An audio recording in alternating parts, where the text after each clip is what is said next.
Bang, soal yang muncul di dakwaan kasus dugaan Siap. Jadi pemerintah itu menghormati proses hukum.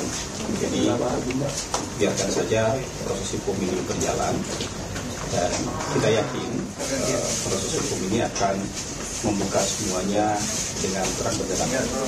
Jadi yang salah akan dibilang salah di situ, yang tidak bersalah juga jangan dipaksakan jadi salah kan. Yang tidak bersalah juga nanti tentu akan terbukti tidak bersalah.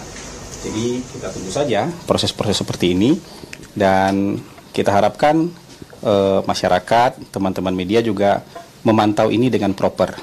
Jadi kita tunggu keputusan pengadilannya sehingga kita tidak mendahului keputusan pengadilan. Jadi yang ada sekarang itu kita pantau saja. Jadi kalau dari pemerintah menghormati proses hukum dan tidak mengintervensi proses hukum itu sendiri. Apakah ada komunikasi sama Pak Budi Aryo langsung? Saya tidak punya informasi soal itu. Tapi kan kalau komunikasi nggak sulit ya. Bisa telepon, bisa ketemu kapan saja. Jadi komunikasi itu bukan sesuatu hal yang sulit. Cuma saya belum punya informasi apakah sudah bicara langsung terkait soal ini.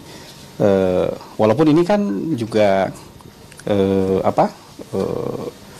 masih penyebutan aja di dalam proses hukum kan. Jadi artinya beliau sendiri juga belum ada proses hukum apa-apa kan gitu. Jadi ya kita pantau saja. Kalau dari kita sih mantau aja kayak gitu. Akhirnya dipanggil seperti apa, Pak? Ya ikuti aja prosedur hukum. Ya kita kan nggak mengintervensi proses hukum. Makanya saya bilang yang salah akan kelihatan salah ketika proses hukum ini berjalan. Yang tidak salah juga jangan dipaksain bersalah. Yang tidak salah juga akan kelihatan tidak bersalah kalau dalam proses hukum kan gitu. Terkait usulan KPK yang dana APBN kepada partai politik lebih besar daripada sebelumnya, dari Istana responnya gimana? Itu untuk apa? Dana parpol. Tujuannya untuk apa? Dari APBN biar nggak ada korupsi. Menekan. Oh, iya. Yang jelas presiden kan presiden itu kan punya agenda yang sangat serius untuk memberantas korupsi, dan ini juga bagian dari Astacita ini, memberantas korupsi. Jadi ide-ide untuk memberantas korupsi itu bisa didiskusikan. Datangnya dari siapapun, ide untuk menekan korupsi itu bisa didiskusikan, dan nanti tentu bisa diproses mana ide terbaik, ya, ide-ide yang paling masuk akal, mana ide terbaik yang bisa dijadikan produk hukum. Dan kalau kita bicara soal bantuan dana untuk partai, dana bantuan keuangan untuk partai kan sebenarnya sebelumnya sudah ada. Ya, dari sebelum-sebelumnya memang sudah ada. Nah, kalau ada usulan untuk peningkatan seperti ini nanti bisa dikaji nih, bisa didiskusikan. Kalau tujuannya untuk memberantas korupsi karena biaya politik mahal, ada banyak ide yang bisa didiskusikan, termasuk juga memperbaiki sistem politik kan. Karena katanya kan biaya mahal karena sistem politiknya seperti ini. Jadi ada juga nanti akan muncul ide-ide untuk memperbaiki sistem politik supaya biayanya tidak mahal lagi misalnya, kayak gitu. Jadi memberantas korupsi itu bisa banyak pintu masuknya. Bisa dari menambah bantuan, bisa dari memperbaiki sistem politik, bisa. Jadi ide-ide ini nanti bisa didiskusikan lebih lanjut supaya bisa jadi produk hukum di DPR kan gitu. Wacana ini bisa mengganggu postur APBN nggak sih, Pak? Yang mana?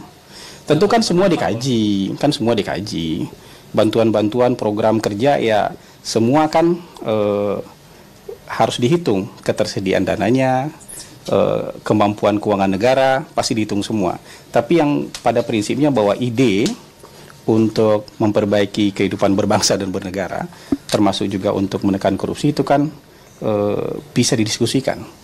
Dan datangnya dari manapun itu kan bisa saja ditampung kemudian didialektikakan nanti, dan kita akan ketemu itu mana sistem terbaik dan paling masuk akal yang bisa kita jalankan gitu. Gitu. Besok soal ada demo besar-besaran ojol, ini mungkin dari Presiden apakah ada rencana untuk berkomunikasi dengan Kemenaker atau persiapannya gimana? Perusahaan? Kalau untuk berekspresi itu kan hak konstitusional warga negara. Jadi kalau teman-teman ojol mau mengekspresikan pendapat mereka, itu hak konstitusional mereka. Tentu kita menghimbau supaya tidak terganggu kebutuhan dan kepentingan masyarakat, itu kita menghimbau seperti itu. Dan tadi kita juga mendapatkan informasi dari Kementerian Perhubungan bahwa mereka sudah melakukan dialog, mereka melakukan media briefing ya untuk mengatasi ini, dan dari Kementerian Perhubungan pada prinsipnya terbuka untuk mendiskusikan harapan dan aspirasi dari teman-teman ojol ini. Hari ini kayaknya baru saja selesai itu. Barusan selesai mereka melakukan juga media briefing dengan teman-teman media. Jadi dari Kementerian Perhubungan cepat responnya. Ya, ini terjadi tidak cuma sekali dua kali ya demo ojol ini. Ini adakah perbaikan sistem gitu? Demonstrasi itu dalam negara demokrasi akan selalu ada. Orang yang ingin menyampaikan keinginannya, salah satu caranya adalah dengan seperti itu. Itu hak konstitusional yang tidak bisa kita larang. Nah, aspirasi-aspirasi ini nanti sama kementerian dan lembaga terkait itu akan diolah, dan Kementerian Perhubungan sudah kasih statement bahwa mereka terbuka untuk aspirasi-aspirasi perbaikan aturan dan segala macam gitu. Supaya ini semuanya baik. Jadi bisnis bisa baik, masyarakat juga bisa terlayani dengan baik, kemudian juga teman-teman ojol juga bisa hidupnya lebih baik lagi. Jadi kita cari win-win solutionnya lah. Tapi teknisnya ini ada di teman-teman Kementerian Perhubungan yang lebih banyak terkait dengan ini. Pak, soal janji Presiden nggak nyapres lagi Pak, kalau kinerjanya gagal, apa indikatornya dan apa makna janji Presiden tersebut Pak? Itu yang di acara Tidar. Itu yang di acara Tidar. Hari ini kan Presiden mau mengajak kita semua untuk semangat bekerja. Semuanya dirangkul untuk bisa bekerja. Bekerja untuk merealisasikan janji-janji ketika masa kampanye kemarin. Ya, ada Astacita, ada 17 program prioritas, ada 8 program hasil terbaik cepat, dan sebenarnya ada lebih banyak lagi program-program yang ada dalam buku visi misi ketika kampanye. Jadi Presiden mengajak kita semua nih, hari ini sama-sama, semua pendukung Presiden, ayo kita kerja. Kerja mewujudkan janji-janji ketika masa kampanye kemarin. Nanti soal politik itu ada waktunya. Nah, bukan sekarang waktunya mikirin politik. Kira-kira Presiden mau bilang kayak gitu. Dan waktu mikirin politik ada nanti waktunya. Tapi sekarang waktunya kita semua kerja nih. Buktikan dulu apa yang kita janjikan kepada masyarakat itu bisa terrealisasi, bisa terwujud. Jadi tunjukkan prestasi lah. Nah, gitu. Jadi Presiden mengajak semua pendukungnya, semua anggota kabinetnya, hari ini tunjukkan prestasi dulu untuk mewujudkan janji-janji pada masa kampanye dulu.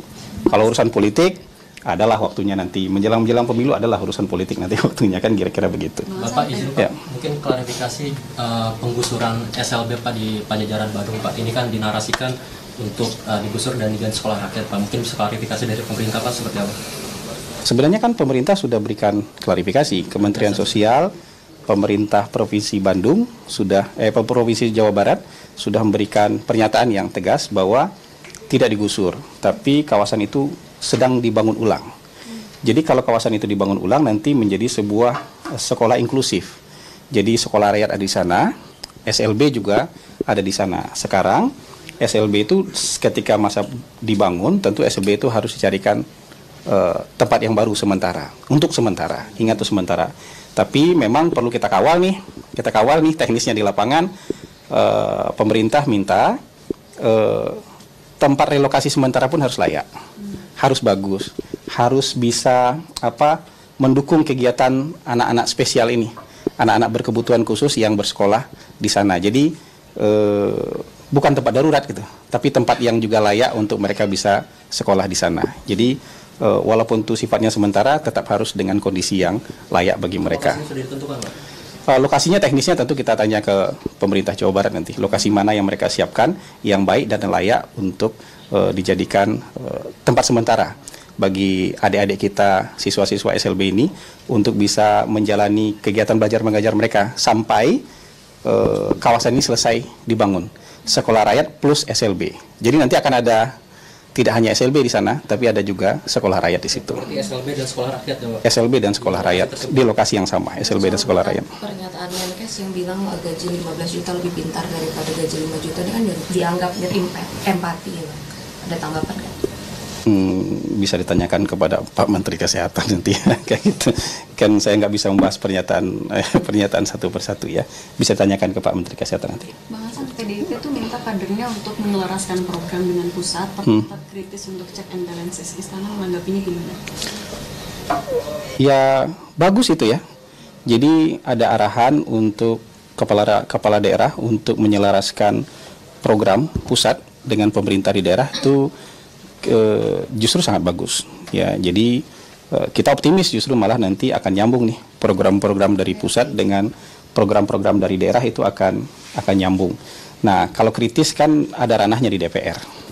Ya, maksudnya itu tuh tidak bisa kita anggap sebagai sesuatu hal yang buruk yang kritis itu. Yang kritis di mana? Di DPR kan ada kader-kader partai juga dan mereka bisa melakukan pengawasan, mereka bisa melakukan pemantauan supaya program-program yang memang dijanjikan ini bisa terlaksana sebaik mungkin. Jadi kalau pemerintah itu kan dari atas sampai ke bawah itu kompak.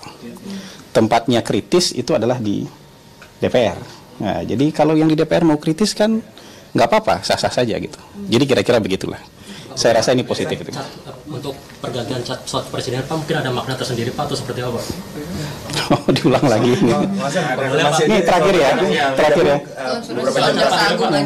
Jaksa Agung ada yang infoin katanya mau di reshuffle, itu benar? Saya belum bisa kasih pernyataan soal itu tuh. Nanti ini aja. Saya nggak bisa kasih pernyataan lah soal itu ya. Soal itu kan nggak jelas sumber informasinya gitu. Jadi menanggapi yang sesuatu yang nggak jelas itu saya ini. Tadi yang soal apa? Pesawat presiden. Diulang lagi. Ini pesawat yang rutin dipakai oleh Presiden Prabowo itu adalah pesawat pribadi beliau sebelumnya. Sampai hari ini itu yang beliau pakai, yang tulisan bawahnya itu PKGRD. Sementara kan sebelumnya sudah ada pesawat kepresidenan. Yang apa ya? PK001 ya. Lambungnya apa tuh yang di bawah itu? Ada pesawat kepresidenan sebelumnya yang lebih dominan merah, kemudian sekarang disamakan cat dan desainnya.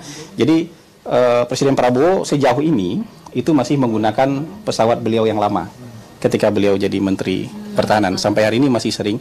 Nah, pesawat ini disamakan desainnya supaya jadi pesawat cadangan.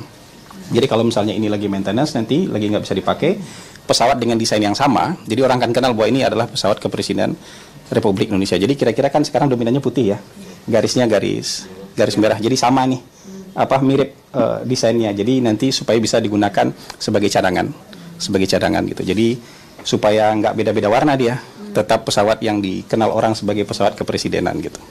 Kira-kira begitu. Oh, itu kan maintenance biasa aja ya. Kalau teknis gitu saya mungkin nggak terlalu tahu gitu. Cukup kira-kira teman-teman. Baik, terima kasih ya. Terima kasih banyak ya.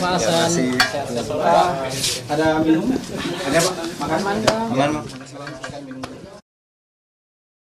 Itu tadi pernyataan dari Kepala Kantor Komunikasi Kepresidenan Hasan Nasbi yang berbicara terkait dengan banyak isu terkini. Salah satunya terkait dengan munculnya nama Budi Ari di dakwaan kasus judi online. Dan seperti yang disebutkan oleh Kepala Kantor Komunikasi Kepresidenan Hasan Nasbi bahwa akan mengikuti proses hukum dan menunggu saja langkah selanjutnya. Dan saudara, Hasan Nasbi menanggapi soal nama Budi Ari muncul di dakwaan kasus judi online dan disebut dapat 50% komisi untuk mengamankan situs.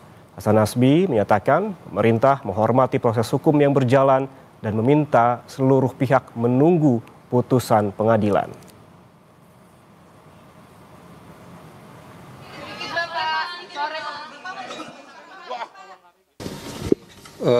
Pemerintah itu menghormati proses hukum.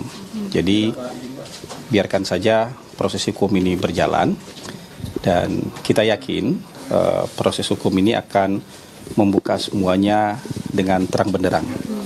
Jadi yang salah akan dibilang salah di situ, yang tidak bersalah juga jangan dipaksakan jadi salah kan.